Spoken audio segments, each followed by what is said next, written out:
Good morning. This is our day 2. And open muna natin ang curtain. Ayan. So, good morning sa aming day 2 dito sa Okada. And for today, wala kaming planong gawin kundi mag-ikot dito sa Okada. Tingnan ang mga facilities nila.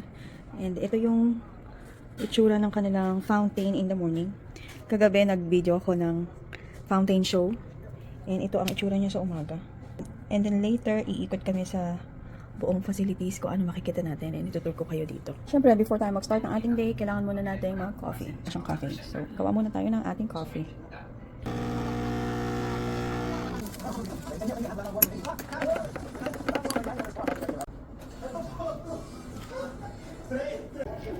Welcome to our day 2. Lalabas muna kami. It's already 10 a.m. So, ang first destination namin today is ang pool area. Third floor. So, makikita natin dito, oh. Glass. Doon sa third floor ito mga to. Glass ballroom, family villas, tuna lounge, sinag buffet. Ano to? Soul retreat spa, fitness center, pool. So, nandito yung pool area sa third floor. So, dito na tayo sa third floor. Diretso na tayo. So, ang pool area daw ay dito. Pool area. Pool area on the side.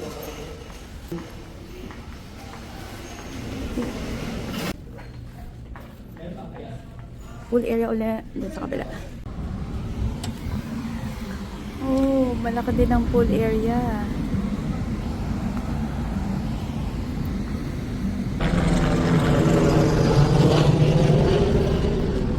Pagpasok mo, meron na sila agad lounge para sa mga guest.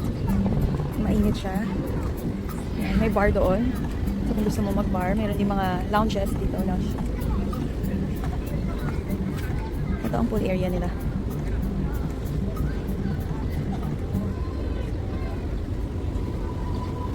Ikot pa tayo. As usual, medyo mainit. So, wala talaga kaming plano na maligo. Kasi masyado mainit. Tingnan ko yung area nila. Ano siya? Infinity pool din. Masyado talaga siya mainit. Tingnan natin doon sa kabila. Doon. Hindi pa alam kung saan ang access. Natutuwa yung mga bata pero masyado mainit. Wala kami planong maligo. Tingnan natin itong part na to na naka-facing the baywalk. Ito yung access niya. Tingnan natin. Masyado na mainit. Hindi na ako maliligo kasi pagdating namin sa Riyadh, mainit pa rin. Again, yung aking pasensya medyo mahaba-haba pa pero yung puti ko, konting-konti na lang. Ayan. Ito naman yung part na naka-separate. Ewan ko kung bakit. Nakita mo yung view ng bay. Oh, bay area. Ayan. Masyado mainit. Good luck sa aking balat. Yan. Siguro maganda rin dito pumunta sa hapon. Tatry namin pumunta dito ng hapon ulit. Para hindi masyadong ano. Kaya lang, ang disadvantage ng pumunta ka dito ng hapon is marami naman tao for sure. So, ito yung ano, yung Okada mismo. Back.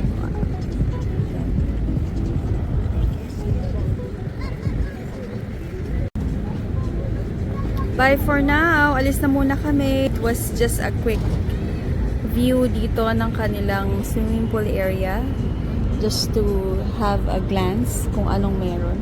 Pero babalik na kami kasi we're not planning to swim.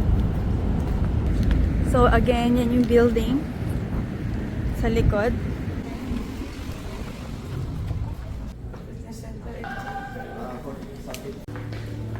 Let's check yung kanilang fitness. Coral Fitness Gym. Operating hours Monday to Sunday, 7 a.m. Enjoy your workout. Ito naman ang gym. Oh, yung patugin. Yan. Yan dito naman yung gym nila. Malaki din.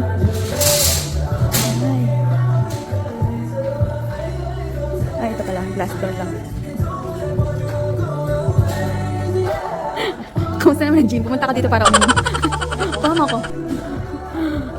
Ito yung gym nila. So, kung gusto nyo mag-gym while you're staying here in Okada, maganda naman ang gym nila. Ayan. Pero hindi kami gym. Hi! Ang sarap naman. Okay ka na? May dalawa kaming gym mo. Asa pa isa? Same floor din po pero per section. Kasi ito mga titig na. Ito is for the Coral residence. Coral Wing. Pwede balik pa. Pero tentative lang. Yung isa mas matagal. Yes. Okay. Okay, thank you. Asan yung glass ballroom? Pwede ba kayo pumasok doon? Ano lang natin, ma'am? Tingnan mo, baka may event pa. Smoking area yan. Sa, hindi ko pala pool bar pa yung smoking area. Sayang doon. Gusto ko lang makita yung glass ballroom. Kung open. Sa dulo. Sige, tingnan natin. No problem. Sige, thank you. So, ito ang kanilang glass ballroom. So, may opening din dito. Although meron din opening sa side. Ayan. Mas gusto ko sa center. Oh, ito na yon. Glass ballroom. Malaki din talaga siya. Pag may mga kasalan siguro, wedding reception, or malaking mga events, seminars, dito sila set up. Yan natin sa kabilang side. Buti na lang walang event kasi kung may event, hindi kami siguro pwedeng pumasok. Pero dahil sa walang event, ayan. Ang laki ng kanilang ballroom. Tapos na namin i-explore ng very quick ang mga facility. So, papalik na kami sa baba to have our brunch.